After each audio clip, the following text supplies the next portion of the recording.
இயேசு கிறிஸ்துவின் நாமத்தினாலே உங்கள் அனைவருக்கும் அன்பின் வாழ்த்துக்களை தெரிவித்துக் கொள்கிறோம். நியூ கிரேஸ் டிவியின் சார்பாக இன்று வேதம் வாசித்தாயா வாசிக்கலாமா என்ற நிகழ்ச்சிக்கு உங்களை அன்புடன் வரவேற்கிறோம். இன்று வாசிக்கும்படியாக தெரிந்து கொள்ளப்பட்ட வேத பகுதி 2 கொரிந்தியர் 11ஆம் அதிகாரம் மற்றும் 12ஆம் அதிகாரம். 2 கொரிந்தியர் 11ஆம் அதிகாரம். என் புத்தியீனத்தை நீங்கள் சற்றே சகித்தால் நலமாயிருக்கும். என்னை சகித்தும் இருக்கிறீர்களே. நான் உங்களை கற்புள்ள கன்னிகையாக கிறிஸ்து என்னும் ஒரே புருஷனுக்கு ஒப்புக் கொடுக்க நியமித்தபடியால் உங்களுக்காக தேவ வைராக்கியம் கொண்டிருக்கிறேன். ஆகிலும் சர்ப்பமானது தன்னுடைய தந்திரத்தினாலே ஏவாளை வஞ்சித்தது போல உங்கள் மனதும் கிறிஸ்துவை பற்றிய உண்மையின் நின்று விளங்கும்படி கெடுக்கப்படுமோவென்று பயந்திருக்கிறேன். எப்படி எனில் உங்களிடத்தில் வருகிறவன் நாங்கள் பிரசங்கியாத வேறொரு இயேசுவை பிரசங்கித்தானால், அல்லது நீங்கள் பெற்றிராத வேறொரு ஆவியையும் நீங்கள் ஏற்றுக்கொள்ளாத வேறொரு சுவிசேஷத்தையும் ஆனால் நன்றாய் சகித்திருப்பீர்களே. மகா பிரதான அப்போஸ்தலரிலும் நான் ஒன்றிலும் குறைவுள்ளவன் அல்லவென்று எண்ணுகிறேன். நான் பேச்சிலே கல்லாதவனாயிருந்தாலும் அறிவிலே கல்லாதவன் அல்ல.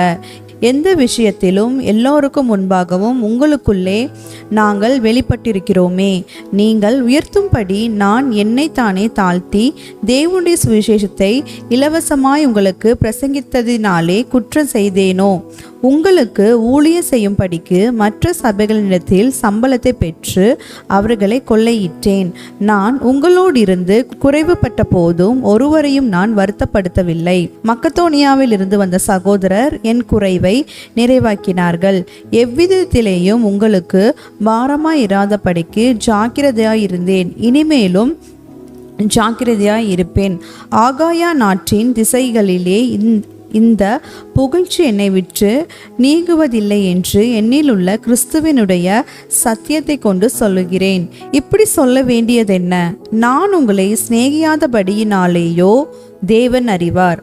மேலும் எங்களை விரோதிக்க சமயம் தேடுகிறவர்களுக்கு சமயம் கிடையாதபடிக்கு தங்களை குறித்து மேன்மை பாராட்டுகிற காரியத்தில் அவர்கள் எங்களைப் போல காணப்படும்படி நான் செய்வதையே இன்னும் செய்வேன். அப்படிப்பட்டவர்கள் கள்ள அப்போஸ்தலர்கள், கபடமுள்ள வேலையாட்கள், கிறிஸ்துவனுடைய அப்போஸ்தலரின் வேஷத்தை தரித்து கொண்டவர்களாயிருக்கிறார்கள். அது ஆச்சரியமல்ல. சாத்தானும் ஒளியின் தூதனுடைய வேஷத்தை தரித்து கொள்வானே. ஆகையால் அவனுடைய ஊழியக்காரரும் நீதியின் ஊழியக்காரனுடைய வேஷத்தை தரித்து கொண்டால் அது ஆச்சரியமல்லவே. அவர்கள் முடிவு அவர்கள் கிரிகைகளுக்கு தக்கதாயிருக்கும். பின்னும் நான் சொல்லுகிறேன், ஒருவனும் என்னை புத்தியீனன் என்று எண்ண வேண்டாம். அப்படி எண்ணினால் நானும் சற்றே மேன்மை பாராட்டும்படி என்னை புத்தியீனனை போலாகிலும் ஏற்றுக்கொள்ளுங்கள். இப்படி நான் சொல்கிறது கர்த்தருக்கு ஏற்றபடி சொல்லாமல் மேன்மை பாராட்டும் தைரியத்தினாலே புத்தியீனனை போல சொல்லுகிறேன். அநேகர் மாம்சத்திற்கு ஏற்றபடி மேன்மை பாராட்டி கொள்ளுகையில் நானும் மேன்மை பாராட்டுவேன். நீங்கள் புத்தி உள்ளவர்களாயிருந்து புத்தி இல்லாதவர்களை சந்தோஷமாய் சகித்திருக்கிறீர்களே. ஒருவன் உங்களை சிறையாக்கினாலும், ஒருவன் உங்களை பட்சித்தாலும், ஒருவன் உங்களை கைவசப்படுத்தினாலும், ஒருவன் தன்னை உயர்த்தினாலும், ஒருவன் உங்களை முகத்தில் அறைந்தாலும் சகித்திருக்கிறீர்களே. நாங்கள் பலவீனரானது போல எங்களுக்கு வந்த கனவீனத்தை குறித்து பேசுகிறேன். ஒருவன் எதிலே துணி உள்ளவனாயிருக்கிறானோ அதிலே நானும் துணிவுள்ளவனாயிருக்கிறேன். இப்படி புத்தியின பேசுகிறேன். அவர்கள் எபிரேயரா, நானும் எபிரேயன். அவர்கள் இஸ்ரவேலரா, நானும் இஸ்ரவேலேன். அவர்கள் ஆபிரகாமின் சன்னதியாரா, நானும் ஆபிரகாமின் சன்னதியான். அவர்கள் கிறிஸ்துவின் ஊழியக்காரரா, நான் அதிகம். புத்தியீனமாய் பேசுகிறேன். நான் அதிகமாய் பிரயாசப்பட்டவன், அதிகமாய் அடிப்பட்டவன், அதிகமாய் காவல்களில் வைக்கப்பட்டவன், அநேகந்தரம் மரண அவதியில் அகப்பட்டவன். யூதர்களால் ஒன்று குறைய 40 அடியாக 5 தரம் அடிப்பட்டேன்.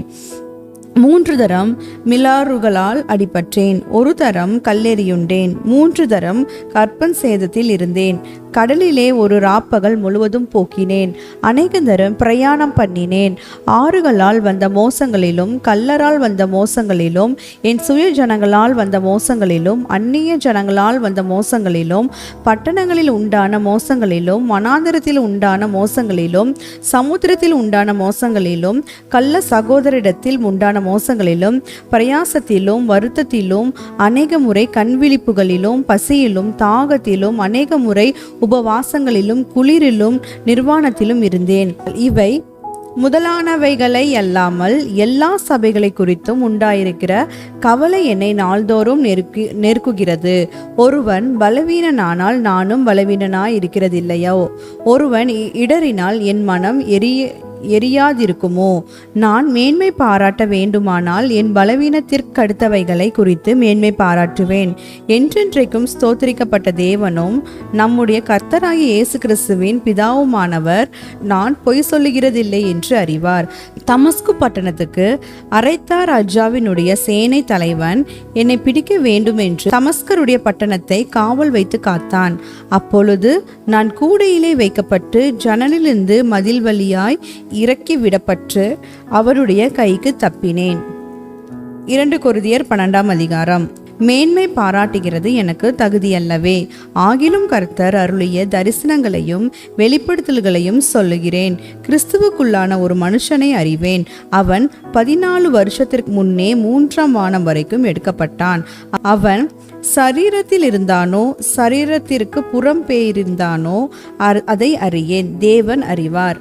அந்த மனுஷன் பரதேசிக்குள் எடுக்கப்பட்டு மனுஷர் பேசப்பட்டாததும் வாக்கு கெட்டாதுமாகிய வார்த்தைகளை கேட்டான் என்று அறிந்திருக்கிறேன். அவன் சரீரத்தில் இருந்தானோ சரீரத்திற்கு புறம்பே இருந்தானோ அதை அறியேன், தேவன் அறிவார். இப்படிப்பட்டவனை குறித்து மேன்மை பாராட்டுவேன். ஆனாலும் என்னை குறித்து என் பலவீனங்களிலே அன்றி வேறொன்றிலும் மேன்மை பாராட்ட மாட்டேன். சத்தியமானதை நான் பேசுகிறேன். நான் மேன்மை பாராட்ட மனதாயிருந்தாலும் நான் புத்தியீனன் அல்ல. ஆனாலும் ஒருவனும் என்னிடத்தில் காண்கிறதற்கும் என்னாலே கேட்டதற்கும் மேலான என்னை எண்ணாதபடிக்கு அப்படி செய்யாதிருப்பேன்.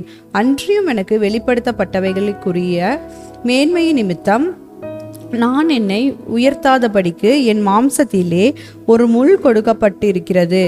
என்னை நான் உயர்த்தாதபடிக்கு அது என்னை குட்டும் சாத்தானுடைய தூதனாய் இருக்கிறது.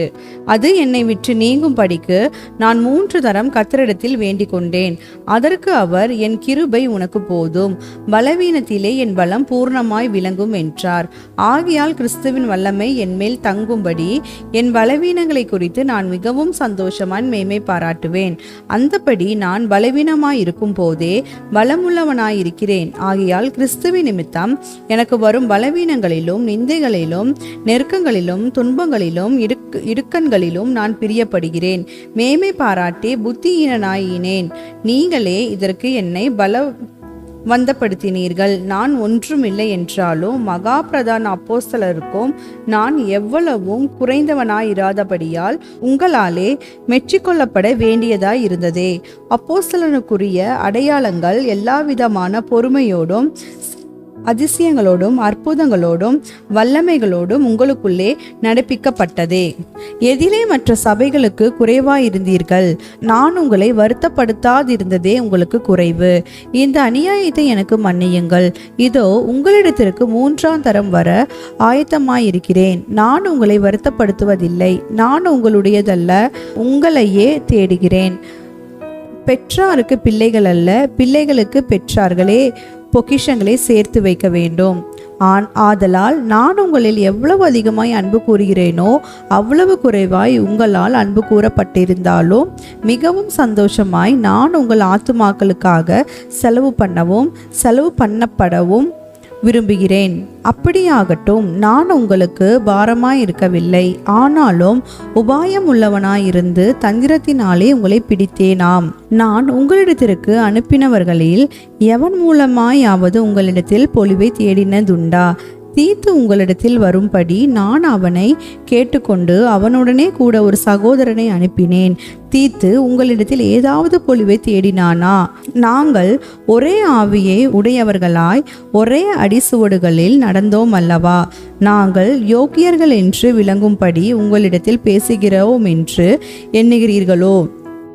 தேவனுக்கு முன்பாக கிறிஸ்துவுக்குள் பேசுகிறோம். பிரியமானவர்களே, சகலத்தையும் உங்கள் பக்தி விருத்திக்காக செய்கிறோம். ஆகிலும் நான் வந்து உங்களை என் மனதின்படி இருக்கிறவர்களாக காணாமலும் நானும் உங்கள் மனதின்படி இருக்கிறவனாக காணப்படாமலும் இருப்பேனோவென்றும் விரோதங்கள், வைராக்கியங்கள், கோபங்கள், வாக்குவாதங்கள், புறங்கூறுதல், கோட்சொல்லுதல், இருமாப்பு, கலக்கங்கள் ஆகிய இவைகளே உங்களுக்குள்ளே உண்டாயிருக்குமோவென்றும் மறுபடியும் நான் வருகிற போது என் தேவன் உங்களிடத்தில் என்னை தாழ்த்தும்படிக்கு முன் பாவம் செய்தவர்களாகிய அநேகர் தாங்கள் நடப்பித்த அசுத்தத்தையும் வேசித்தனத்தையும் காம விகாரத்தையும் விற்று மனந்திரும்பாமல் இருக்கிறதை குறித்து நான் துக்கப்பட வேண்டியதாய் இருக்குமோவென்று பயந்திருக்கிறேன் என்றார் என்பதே. கர்த்தர் உங்களை ஆசீர்வதிப்பாராக. ஆமேன்.